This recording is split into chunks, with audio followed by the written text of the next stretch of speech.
사람들이 다 알지만 의외로 읽지 않은 책에 대해서 이야기를 했었던 적이 있죠. 로빈슨 크루소 말고 또 어떤 책이 그랬다고 그랬죠? 프랑켄슈타인이 그런 책 중에 하나라고 말씀드렸는데, 오늘 살펴볼 책도 그런 책 중에 하나입니다. 확실히 제가 책임질 수 있어요. 모비딕이요. 백경이라는 제목으로 더 많이 알려졌죠. 저는 예전에 백경으로 처음에 이 책을 읽었는데요. 너무 재밌는 거예요. 근데 이게 뭐 고래를 잡으러 가는 거 정도는 알았지만 이렇게 심오한 내용이 담겨 있는지는 몰랐습니다. 여러 편의 넷플릭스 시리즈물을 보는 것 같이 정말 복잡다단한 이 장르들이 얽히고 설켜 있었던 기억이 납니다.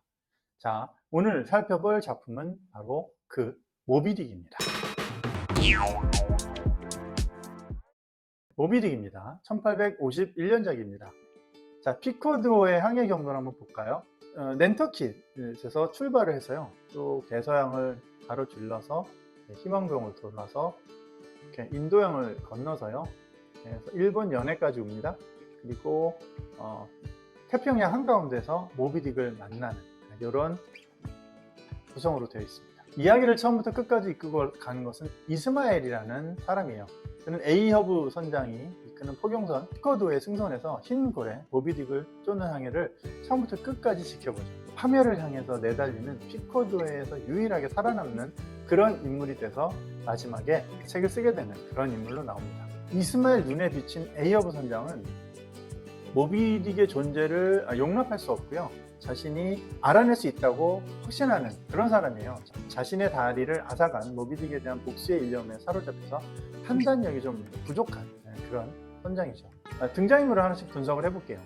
퀵해그는 남태평양 피지의 코코보코섬 대추장의 아들이에요. 그래서 외모는 되게 포악한데 다정한 성품의 소유자로 나옵니다. 요조라는 검둥이 인형을 신처럼 숭배하고요, 이 작품의 이 나레이션인 주인공 이스마엘하고 되게 절친한 친구가, 나는 모험을 좋아하는 포경선원이 출항하기에 가장 유망한 항구는 낸터킷이니까 그곳에서 배를 탈 작정이라고 말했다. 그러자 그는 당장 나와 함께 그 섬으로 가서 나와 같은 배를 타고 나와 함께 당직을 서고 나와 같은 보트를 타고 나와 같은 음식을 먹고 그런데 나와 운명을 같이 하기로 결심했다. 이스마엘이 본 퀵해그입니다. 자, 그 다음엔 스타벅입니다. 1등 항해사죠. 여러분도 아시겠지만 스타벅스라는 이름은 이 스타벅, 모비딕에 등장하는 스타벅에서 유래가 됐죠. 근데 실제로 여기서 스타벅은 커피를 좋아하거나 커피를 마시는 장면이 거의 안 나오고요, 딱 하나 커피에 대해서 언급이 나오는 장면이 있긴 있어요. 스타벅스가 이름으로 만든 이유는 커피 때문이 아니고, 이 스타벅이 굉장히 진솔한 사람이잖아요. 1등 항해사답게 굉장히 FM이고 사람이 밝아요. 똑부러지고 똑똑하고 정직하고요. 그래서 스타벅이라고 지은 것 같습니다. 그 스타벅스의 로고가 배 앞에 붙어 있는 수호신 같은 해녀 같은 그런 거죠. 네. 손에 들고 있는 게 뭐지? 독일이 손에 들고 흔드는 것을 가리키는 스타벅이 외쳤다. 말도 안 돼, 저건 등잔에 기름 넣는 금육이잖아. 아닙니다, 스타벅가 말했다. 저건 커피 주전자예요, 스타벅시. 저 독일 친구는 우리한테 커피를 대접하러 오는 겁니다. 네. 이 모비딕에서는 커피에 관한 내용은 딱 요거 하나밖에 없어요. 자, 스타벅이 어떤 사람인지 한번 알아볼까요? 피코드호의 1등 항해사는 스타벅이었다. 낸터킷 토바기의 대대로 퀘이커 교육 집안이었다. 큰 키에 성실한 사람이었고 얼어붙은 듯이 추운 지방의 해안에서 태어났지만 근육이 2번이나 구운 비스켓처럼 단단해서 열대 지방에서도 견딜 수 있는 체격으로 보였다. 그는 결코 못생기지 않았다. 오히려 그 반대였다. 고래를 두려워하지 않는 자는 내 보트에 절대 태우지 않겠다고 스타벅은 말했다. 이 위험한 바다에 나온 것은 자신의 생계를 위해 고래를 잡으러 온 것이지 고래의 생계를 위해 고래한테 죽으러 온 것이 아니라고 생각했기 때문이다. 그렇게 목숨을 잃은 사람이 수백 명이나 된다는 것도 스타벅은 잘 알고 있다. 굉장히 현실주의자죠. 스타벅은 에이허브의 팔을 움켜잡았다. 지금이라도 할 때를 용골과 직각으로 돌리고 그 바람을 집으로 데려다는 순풍으로 삼아서 이보다 나은 항해를 합시다. 에이허브는 타오르는 작사를 움켜쥐고 횃불처럼 휘두르면서 선원들 사이를 뛰어들어가 누구든 맨 먼저 밧줄을 푸는 놈은 이것으로 찔러 죽이겠다고 고함을 질렀다. 자꾸 이제 만류를 하는 거예요. 스타벅은 슬며시 곁눈질하면서 장전된 머스킷총의 총구를 천천히 문에 갖다 대며 스토브에게 말했다.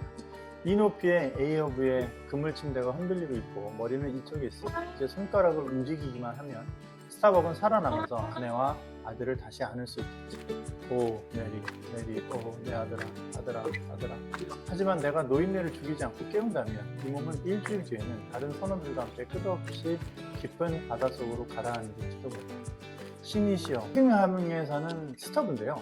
스터브를 그렇게 태평하고 두려움을 모르는 사람으로 만들어준 것은 그의 담배 파이프였던 것이 분명하다. 짧고 검고 작은 파이프는 그의 코와 마찬가지로 그의 얼굴의 일부가 되어 있기 때문이다. 이렇게 약간 이런 느낌인가 봐요. 스터브는 2등 항해사였다. 그는 코트고 출신으로 낙천적이었고 겁쟁이도 아니지만 용감하지도 않았다. 위험이 닥쳐오면 무심한 태도로 받아들이고 고래를 추적하는 절체절명의 위기 속에서도 1년 계약한 품팔이 소목장이처럼 조용히 그리고 침착하게 일했다. 명랑하고 느긋하고 태평스러운 그가 보트를 지휘하는 모습을 보면 아무리 치명적인 위협도 만천에 불과하고 자신의 보트에 탄 천원들은 모두 초대된 손님일 뿐이라고 생각하는 듯했다. 고래에 접근하여 사투를 벌일 때 그는 땜장이가 휘파람을 불면서 망치를 휘두르듯 무자비한 작사를 냉정하고 거침없이 다루었다. 분노에 날뛰는 괴물과 옆구리를 맞대고 있을 때 그는 좋아하는 옛 노래를 흥얼거리곤 했다. 플라스크입니다. 3등 항해사예요.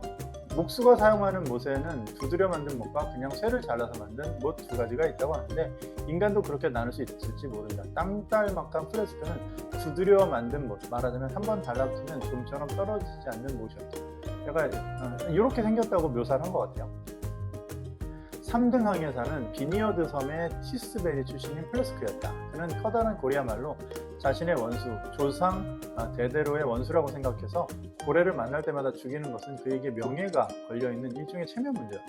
그래서 고래의 커다란 덩치와 신비로운 행동이 자아내는 여러 가지 경의에 대해서 그는 어떤 의미의 존경심도 느끼지 않았고 고래와 마주쳤을 때 위험에 대해 불안 같은 감정도 전혀 느끼지 않았다.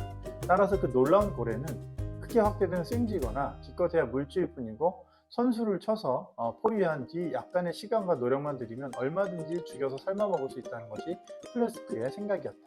이 무지하고 무의식적인 대담성 때문에 플래스크는 고래 때문에 좀 익살스러운 사람이 되었다. 고래를 쫓는 일은 그에게 일종의 장난이었고 혹은 작살잡이로 킥태그를 선택을 했고요. 2등 항해사인 스터브는 작살잡이로 타슈태그를 선택했습니다. 순한 인디언으로 비니어드 섬 서쪽에 있는 게이 헤드 출신인데 조상 대대로 내려온 백발백중의 화살은 한 번도 빗나간 적이 없는 자손의 작살로 바뀌었어요. 뱀처럼 유연한 그의 팔다리에 솟아오른 갈색 근육을 본 사람이라면 이 야생의 인디언이야말로 하늘의 모든 힘을 가진 왕자의 아들이라고 반쯤은 믿었을 것이다. 땅달보 플래스크의 작살잡이는 다구인데 그 옆에 서면 플래스크는 꼭 장기말처럼 보였다. 자, A하고입니다. 구약 11개에 등장하는 폭군이죠. 공격성을 상징하는 본명입니다. 낸터킷을 떠난 뒤 며칠이 지났음에도 가파니에서 A허브 선장은 모습을 볼 수 없습니다. 항해사들이 이따금 선실에 들어갔다 나오고 아직도 모습을 드러내지 않고 있었지만 그곳에는 최고 수령이며 독재자인 사람이 있었다. 배에 들어가서 한참 동안도 이스마엘은 선장을 못 만나요. 그래서 선장이 어떤 사람일까를 이렇게 들여다보는 그런 장면입니다. A허브의 대사를 한번 볼게요. 괴수가 감방벽을 뚫지 못하면 어떻게 바깥 세상으로 나올 수 있겠나. 내게는 그 흰고래가 바로 내 코앞까지 닥쳐온 벽일세. 나를 모욕한다면 나는 태양이라도 공격하겠어. 태양이 나를 모욕할 수 있다면 나도 태양을 모욕할 수 있을 테니까. 되게 도전적인 인물이죠. 스타버, 얼마나 잔잔하고 온화한 바람인가. 그리고 얼마나 온화해 보이는 하늘인가. 이렇게 좋은 날, 정말로 이렇게 아름다운 날, 나는 난생 처음 고래를 잡았지. 18살의 소년 작살잡이였어. 40년 전이야. 그 40년 가운데 육지에서 보낸 날은 3년도 안 돼. 내 인생을 생각해보면 그야말로 황량한 고독이었어. 선정이라는 직책의 배타성은 돌로 지은 성벽도시나 마찬가지. 50살이 넘어서 얻은 소녀 같은 아내는 저 바다 너머에 있어. 고래를 추적하는 이 투쟁은 도대체 무엇 때문인가? 이러면서 평생을 바다에서 살아온 사람이네. 스타벅, 이리 가까이 오게, 내 옆에 서게, 내가 인간의 눈을 들여다볼 수 있도록 해주게. 바다나 하늘을 들여다보는 것보다 그게 낫겠어. 신을 우러러보는 것보다 그게 낫겠어. 내가 보트를 내릴 때 자네는 배에 낫도록 하도록. 마지막 결전을 할 때 스타벅은 살리고 싶다 이런 애착을 보여주는 장면입니다. 오 선장님, 나의 선장님, 고귀한 영혼이여, 위대한 정신이여, 그 가증스러운 고래를 무엇 때문에 추적해야 합니까? 저와 함께 갑시다.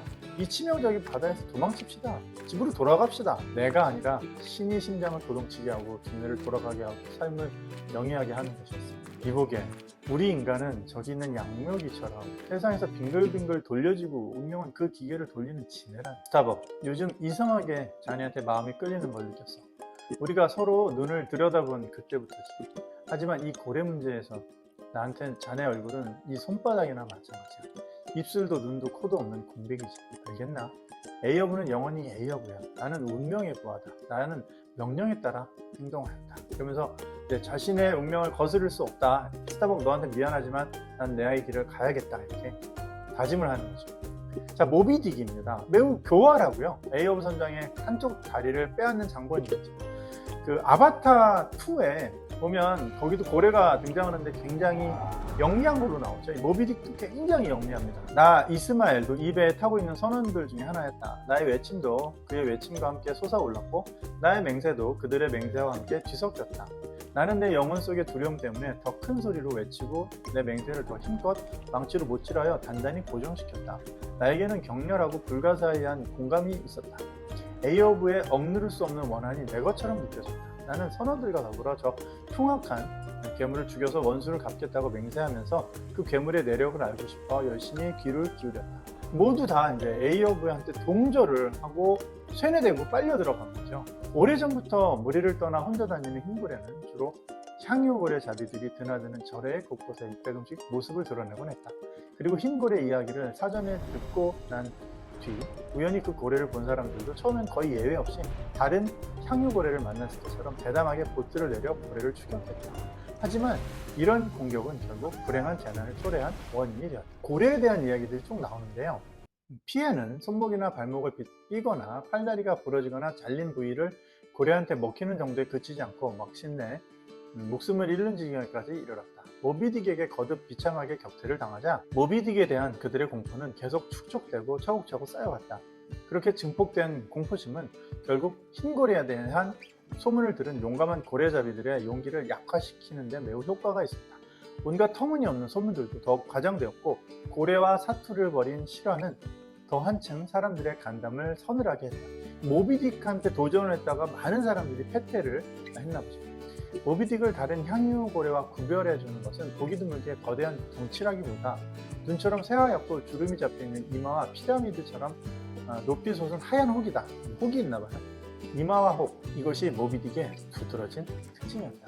무한한 미지의 바다에서도 모비딕은 이 특징으로 자신의 정체를 드러냈고 모비딕을 아는 사람들은 먼 거리에서도 그 표시를 보고 모비딕을 알아보았다.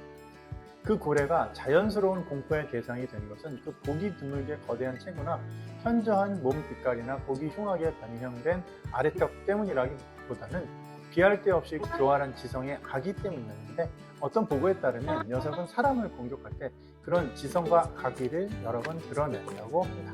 상당한 빌런이네요. 무엇보다 그의 기만적인 도주 작전은 경악을 불러일으켰다.